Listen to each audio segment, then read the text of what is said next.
pelajari sejarah perkembangan ilmu biologi. Sejarah ini dimulai dari 200.000 tahun sebelum Masehi. Saat itu, nenek moyang kita bertahan hidup dengan cara berburu hewan dan mengumpulkan buah-buahan yang tersedia di alam. Sehingga membuat mereka harus berpindah-pindah dari satu tempat ke tempat lain. Saat inilah, nenek moyang kita mulai belajar untuk membedakan mana hewan yang bisa diburu dan mana buah-buahan yang boleh dimakan.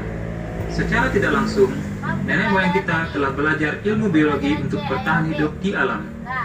Selanjutnya, pada masa 10.000 tahun sebelum Masehi, zaman Neolitikum. Pada zaman ini, kita sudah mengenal bagaimana cara bercocok tanam. Kita bisa menanam biji dari sisa buah-buahan yang kita makan. Sehingga di zaman ini, kita sudah bisa menetap di suatu daerah dan mulai membangun peradaban manusia. Selanjutnya, pada masa 2000 tahun sebelum Masehi, di Mesopotamia, di Mesir kuno, para tabib mulai mengenal tanaman-tanaman herbal yang berkhasiat untuk menyembuhkan orang-orang yang sakit. Selain itu, para tabib sudah bisa melakukan operasi kecil seperti menjahit luka. Bahkan, mereka sudah mampu untuk mengawetkan mayat dari raja-raja Mesir dengan teknik pembalseman. Mayat yang diawetkan ini lebih kita kenal sebagai mumi.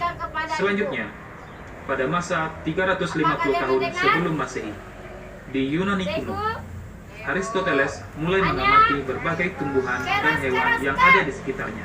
Ia mulai mengelompokkan jenis-jenis tumbuhan dan hewan agar lebih mudah dipelajari. Dari bangsa Yunani ini juga istilah biologi lahir. Biologi berasal dari dua kata, yaitu bios yang berarti hidup dan logos yang berarti ilmu. Sehingga biologi bisa kita definisikan sebagai ilmu yang mempelajari segala hal tentang kehidupan.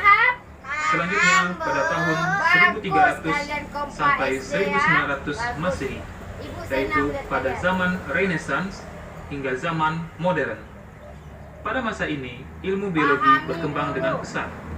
Dimulai dari Leonardo da Vinci yang melukis anatomi tubuh manusia, kemudian Antony van Leeuwenhoek yang mulai mengamati mikroorganisme menggunakan mikroskop sederhana.